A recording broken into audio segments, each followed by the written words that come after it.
Hello guys, welcome back to the channel. आणि आज आपण डिस्कस करणार आहे पायथागोरस थेरम बद्दल. तर पायथागोरस थेरम मधील जे IMP MCQs आहेत, म्हणजे आपण फक्त MCQs उचललेत आणि त्याच्या मागची कॉन्सेप्ट ह्यामध्ये क्लिअर केली आहे.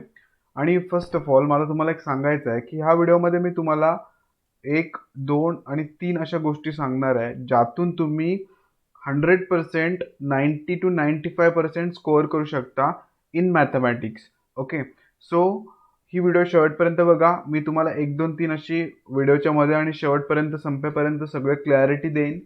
त्यानंतर आपण एक्सपेक्ट करू शकतो की नियर अबाउट 3 to 4 क्वेश्चन्स हे पायथागोरस थेरमवरती येतील. आता पायथागोरस थेरमवरती येतील म्हणजे याचा अर्थ तुम्हाला प्रूफ वगैरे करायला सांगतील असं नाही, बट ते तुम्हाला त्यांच्या कॉन्सेप्टवरून, पायथागोरस थेरमच्या कॉन्सेप्टवरून तुम्हाला क्वेश्चन्स विचारतील. सो आपण ते डिस्कस करणार आहे. आणि मी हे बघा तुमच्यासाठी ते कॉन्सेप्ट पण बनवल्यात. त्याच्यानंतर तुम्ही फक्त एवढे क्वेश्चन्स केलेत ना, तर मी सांगतो जर आलटून पालटून जरी क्वेश्चन आले तरी तुमचे 4 पैकी तुम्ही ह्या फक्त 10-12 क्वेश्चन्स वरून तुम्ही 100% 3 ते 2 क्वेश्चन्स, 4 आले तर 3, 3 आले तर 2 क्वेश्चन्स तुम्ही हमखास सोडवत्या. फक्त आत्ता बसताना नोटबुक आणि तुमचा पेन घेऊन बसायचं, त्याशिवाय बसायचं नाही.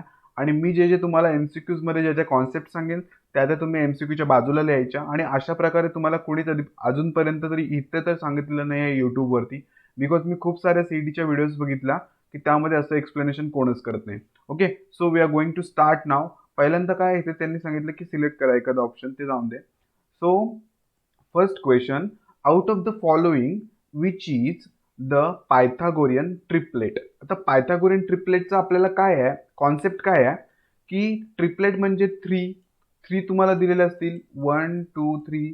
तर त्याच्यामध्ये पायथागोरियन ट्रिपलेट जो असतो, तर तुम्ही 2 कॉन्सेप्ट लक्षात ठेवा, एक छोटे मिया, एक बडे मिया.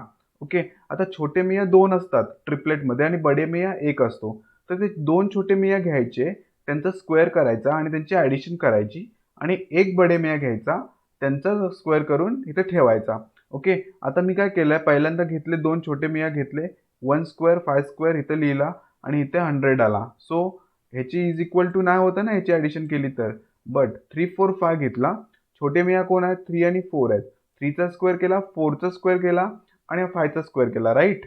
3चा स्क्वेअर 9, 4चा स्क्वेअर 16, 5चा स्क्वेअर 25. सो ह्यांची ॲडिशन किती आली, 25 आली. दॅट्स वाय तुमचा आन्सर आहे करेक्ट बी.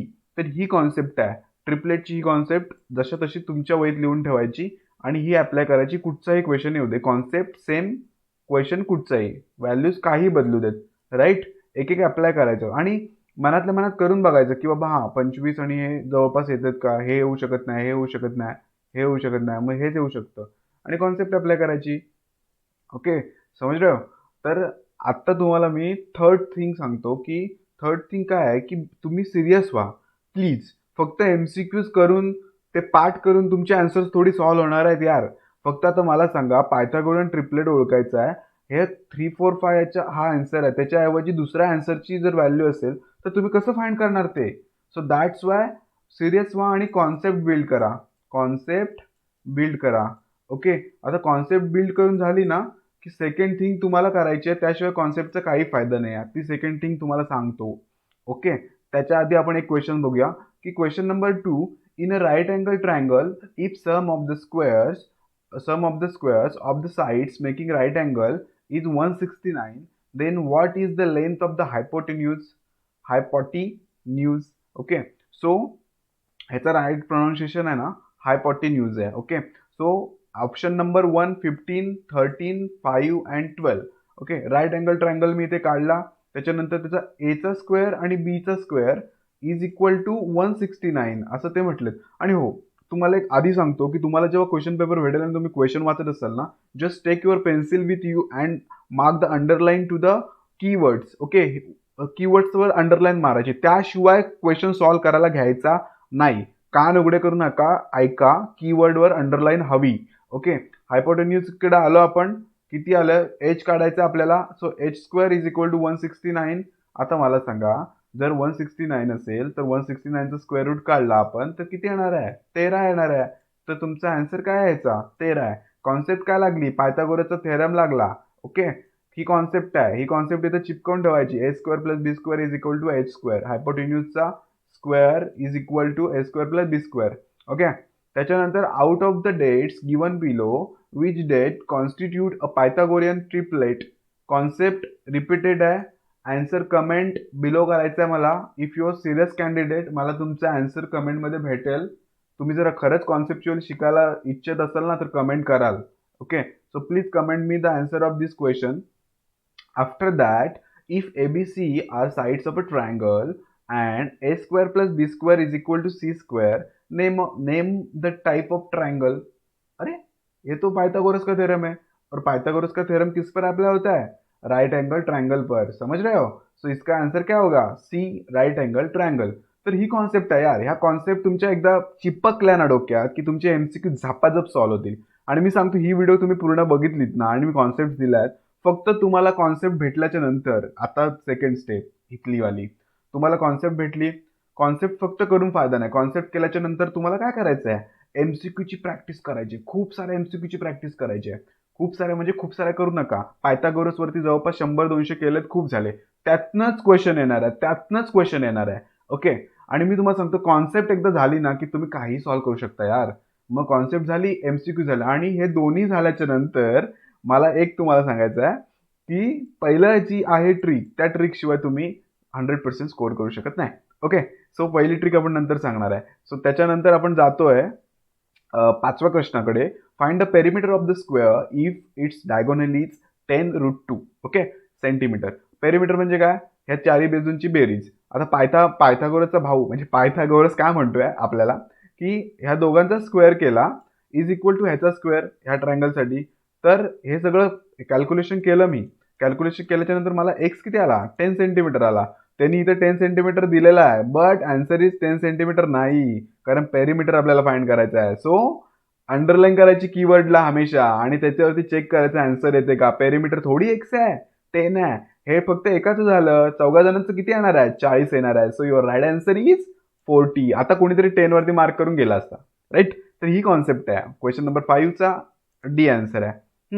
त्याच्यानंतर altitude on the hypotenuse of right angle triangle divided into the two parts of the length 4 cm and 9 cm. Find the length of altitude. Okay. आता ह्या दोन प्रकारे तुम्हाला डायग्राम्स काढता येतात. ही डायग्राम आपली अशी आहे. सपोज आपण एक राईट अँगल ट्रायंगल काढला आणि त्याच्यावरती एक हायपोटेन्यूज वरती एक अल्टिट्यूड दिली. म्हणजे हे बघा, अल्टिट्यूड ऑन हायपोटेन्यूज. आता इथे हायपोटेन्यूज वरती अल्टिट्यूड हा शब्द मी अंडरलाईन केलाय, ऑन दी हायपोटेन्यूज. मग काय केलं? हायपोटेन्यूज इकडे खालती काढली अशी आणि त्याच्यावरती अल्टिट्यूड दिली ही. ओके, ही वाली. सो आपल्याला काय करायचं आहे? फक्त आता एक्स फाइंड करायचा आहे. सो दॅट्स वाय आपल्याला इथे कॉन्सेप्ट लागते की थेरम ऑफ जॉमेट्रिक मीन. काय आहे थेरम? तो थेरम असा आहे की मधली काठी घ्यायची इज इक्वल टू रूट मध्ये काय करायचं? बीडी इंटू डीसी करून टाकायचं. म्हणजे खालची लाईनचे जे दोन सेक्शन दिलेले आहेत आपल्याला परपेंडिक्युलर वाले, म्हणजे ही लाईन आणि हा परपेंडिक्युलर आहे, right. So BD into DC करायचं. So 4 square into 9, sorry 4 into 9 किती आला? 36. And root of 36 is equal to किती आहे? 6 आहे. किती कॉन्सेप्ट लागल्या इथे? कॉन्सेप्ट काहीच नाही लागला, फक्त कन्स्ट्रक्शन नीट करायचं उलट करून डायग्रामला. क्वेश्चन नीट वाचायचा आहे. ऑल्टिट्यूड ऑन द हायपोटेन्यूज, त्याच्यानंतर थेरम ऑफ अ जिओमेट्रिक मीन हा लागला इथे, राईट. ओके, ह्या दोन कॉन्सेप्ट लागल्या. ह्या दोन कॉन्सेप्ट तुम्ही घेऊन ठेवायच्यात नीट, मला माहित नाही, लिहून ठेवा. Okay. Then height and base of right angle triangle are 24 centimetre and 18 centimetre. मी हे क्वेश्चन का देतोय? ह्याच्यामध्ये जे कॉन्सेप्ट तुम्हाला मी देईन ना, 101% शुअर आहे ह्या कॉन्सेप्टवरती क्वेश्चन येणार आहे. 101%. Okay. Are 24 centimetre and 18 centimetre. Find the length of its hypotenuse. आता हायपोटेन्यूजची आपल्याला लेंथ फाइंड करायची आहे. ओके. आता हा काय आहे? फक्त पायथागोरसची कॉन्सेप्ट यूज करायची आहे. एच स्क्वेअर 24चा स्क्वेअर 18चा square H is equal to 30. एकदम सिम्पल क्वेश्चन आहे. Answer number B. त्याच्यानंतर in triangle ABC, AB is equal to 6 to 3 centimetre, AC is equal to 12 centimetre, BC is equal to 6 centimetre. Find the measure of angle A. First of all आपल्याला एक converse of Pythagoras theorem आहे. त्याच्यामध्ये ते काय बोललेत की एका साईडचा स्क्वेअर हा दोन उरलेल्या साईडच्या स्क्वेअरच्या बेरजे इतका असतो, राईट. आता ह्याच्यामध्ये तुम्हाला काय वाटतंय की सपोज राईट अँगल ट्रायंगल आहे तर मोठी साईड कुठली असणार आहे? 12 असणार. 12चा स्क्वेअर किती येणार आहे? 12चा स्क्वेअर किती येणार आहे? 144 येणार आहे, राईट. आणि ह्या दोघांचा स्क्वेअर काढला, सपोज इथे मी स्क्वेअर काढतोय आता, इथे बघा. ओके, इथे लिहिला मी AC square is equal to AB square plus BC square. AB square plus BC square म्हणजे काय? 6√3 square plus 6 the whole square, right. आपल्याला ते काय म्हटलेत की इथला अँगल आपल्याला फाइंड करायचा. इथे किती कॉन्सेप्ट लागतात त्या बघा आता. ओके, मी तो 144 काढला, 144 काढला. त्याच्यामुळे मला कळालं की आपल्याला कन्स्ट्रक्शन असं करायचं आहे. आणि 30 आणि 40 बी कशा प्रकारे काढलं ते तुम्ही आता ह्या व्हिडिओमध्ये बघा. ओके, कन्स्ट्रक्शन मला राईट अँगल ट्रायंगलचं असं करायचं आहे की हायपोटेनियस 12 सेंटीमीटर आहे. मला हे कळलं कशावरनं? ह्या कॅल्क्युलेशन्स वरनं कळालं. ओके, आता हायपोटेन्यूज माझी 12 सेंटीमीटर आहे, मी इथे लिहिली. AC आहे, सो AC इथे लिहिला आणि B इथे टाकला आणि व्हॅल्यूज इथे पुट केल्या ज्या इथे आपल्याला दिलेल्या आहेत, राईट. आता काय करायचं की दोन कॉन्सेप्ट आहेत आपल्याकडे. 30, 60, 90चा एक ट्रायंगल झाला. ओके, आता 30, 60, 90चा ट्रायंगल कशा प्रकारे मी 30, 60, 90 घेतला. ओके, तर इथं कॉन्सेप्ट काय आपली की तो काय म्हणतोय 30, 60 वाला की तुझा हा एक आहे ना, हा 12 म्हणजे 12चा अर्धा असणार आहे. म्हणजे इथं 6 भेटला आपल्याला. सो दॅट्स वाय मी म्हटलं की बाबा ती कॉन्सेप्ट लागू शकते. आणि मला कन्फर्म कसं झालं? ह्या √3 वरनं कन्फर्म झालं. आता कसं करायचं ते तुम्हाला मी खाली सांगतो. म्हणजे तुम्हाला लगेच हे दिसलं की तुम्ही लगेच खुश होणार. येस, आपला आन्सर आला. ओके, तर काय आता दोन भाऊ आहेत. एक 30, जेव्हा जेव्हा हा थेरम आपल्याला अप्लाय करायचा असतो तेव्हा एक 30 डिग्रीवाला आहे आणि एक 60 डिग्रीवाला. 60 डिग्रीवाला मोठा आहे, 30 डिग्रीवाला छोटा आहे. तो जातो या कर्णाकडे. कर्ण कोण आहे? ईच्या हायपोटेन्यूज. तो जातो कर्णाकडे. कर्णाला विचारतो की मला धनुर्विद्या शिकायची आहे, धनुर्विद्या शिकायची आहे. तर तो काय म्हणतो? कर्ण त्याला धनुर्विद्या देतो, पण हा एकदम छोटा असतो ना, 30 डिग्रीचा. तर तो काय म्हणतो? धनुर्विद्या देतो आणि त्यातली फक्त अर्धी घेऊन येतो, हाफ घेऊन येतो, हाफ.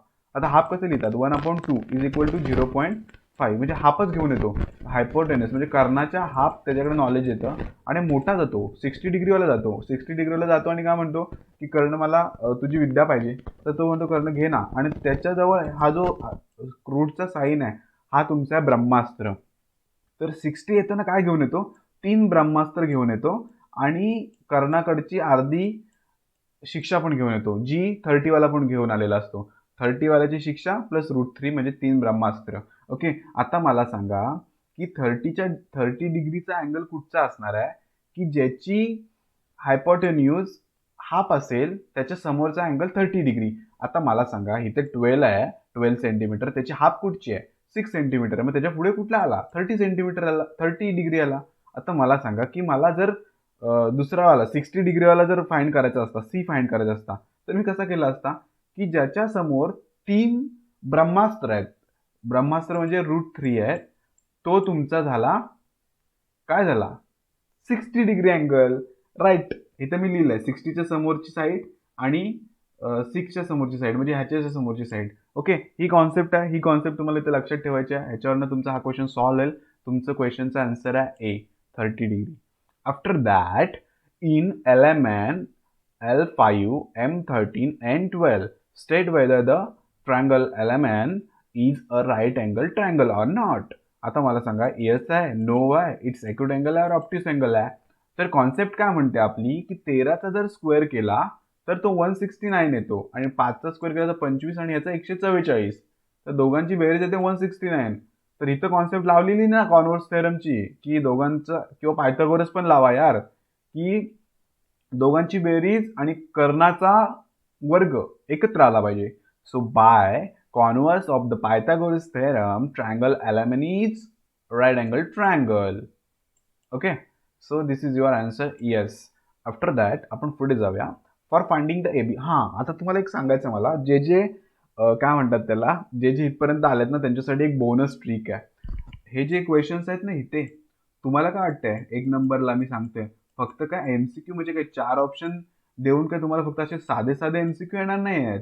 बिकॉज तुम्ही जाताय 11च्या ऍडमिशनच्या CET साठी, ज्याच्याने तुम्हाला टॉप कॉलेज मिळणार आहेत.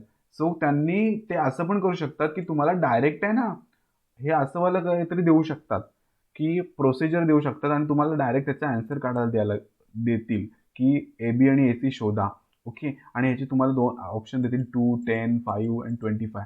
ओके, आता ही डायग्राम दिली आणि त्याच्यावरती हा क्वेश्चन विचारला की find A and B with the help of the information given in to the diagram. त्याच्यानंतर आपण काय करणार? काहीच नाही करू शकत. सो इथे कॉन्सेप्ट आहे की AB आणि BC तुमचे कॉन्ग्रुएंट आहेत, गिवन आहे डायग्राम मध्ये. इथे गिवन आहे ना, कॉन्ग्रुएंट आहेत ना, हां, तर BAC किती आला इथे 45 आला. हे दोन कॉन्ग्रुएंट आहेत, तर हे दोन किती असणार आहेत 45 अँगल आणि 45 अँगल. समजला? की मग काय होणार आहे आता 45 वाली कॉन्सेप्ट काय आपली, ती वाली कुठली होती 30 60 90 वाली, आणि ही वाली कुठली आहे 1/√2 वाली आहे हायपोटेन्यूज.